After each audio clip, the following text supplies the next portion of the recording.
Bienvenidos al Medical Spanish Podcast. Soy la doctora Molly Merton. Through this podcast, I provide interactive audio lessons that teach practical Spanish for healthcare and elsewhere.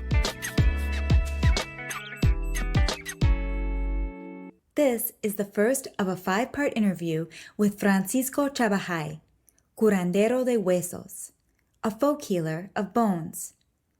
I interviewed Don Francisco while studying at the San Pedro Spanish School in Guatemala. I am very thankful to Don Francisco for sharing this information about his work. It is important for all of us who live and or work within a Latino community to understand curanderismo, folk healing. When I talked with people in San Pedro La Laguna about Francisco Chavajay, everyone had a story about how he had cured them or their family member.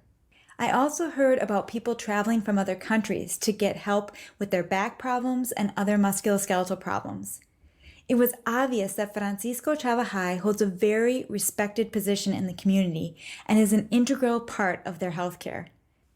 Therefore, I hope this interview not only helps you to improve your Spanish-speaking skills, but also opens your mind to the world of curanderismo and the important role it plays in the Latino culture.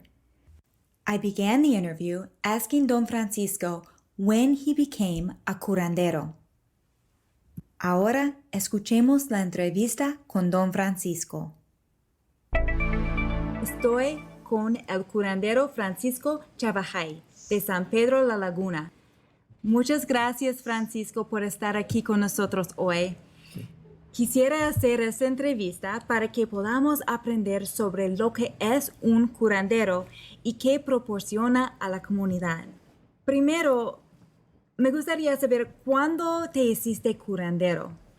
Bien, gracias. Mi respuesta es la siguiente. Fíjese que para ser curandero uno no aprende, no le enseñan, sino que lo trae desde el vientre de la madre. O sea, es un don que Dios le da a uno.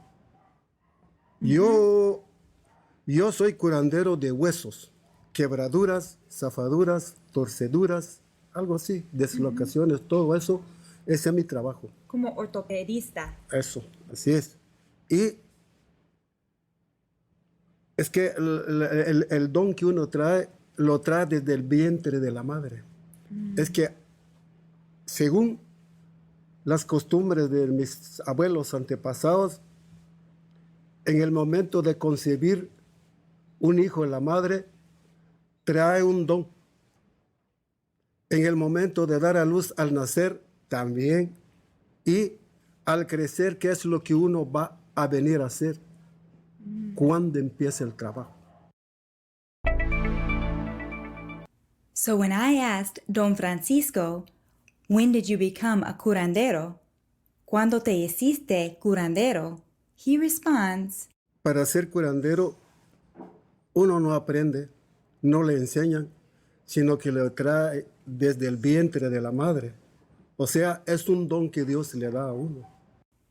To be a curandero, one doesn't learn, they aren't taught, but they get it from the womb of their mother. That is, it's a gift that God gives you. And that concludes part 1 of my interview with Don Francisco, curandero de huesos. In the premium podcast offered at docmolly.com, we listen to all 5 parts of the interview. After each part, we review what Don Francisco said. The premium podcast is interactive with pauses for you to practice your Spanish. We review the key vocabulary and grammar as we practice interpreting each key line from the interview. And finally, before wrapping up this episode, I would like to explain the use of tú versus usted in this interview. You may have noticed that I addressed Don Francisco using tú. I decided to do this after talking with the staff at San Pedro Spanish School, as we thought it would make him feel more comfortable and welcome. Surprisingly, he addressed me as usted. So I guess I'll continue to struggle with when to use usted and when to use tú. I think in most cases, when speaking to someone who is older than I am, and especially someone I have just met, I will use usted in the future. I will also continue to use usted with patients I have just met. But interestingly, when talking with my teacher at San Pedro Spanish School, Javier Mendez, he brought up that using tú can be helpful when speaking to someone about a difficult diagnosis. Since using tú is a more amiable way of communicating with someone, Javier felt that addressing someone as tú can be very comforting during a difficult time. Y eso es todo por hoy. Hasta la próxima. This is a production of DocMolly.com, where you will find interactive audio lessons that teach Spanish for healthcare and elsewhere.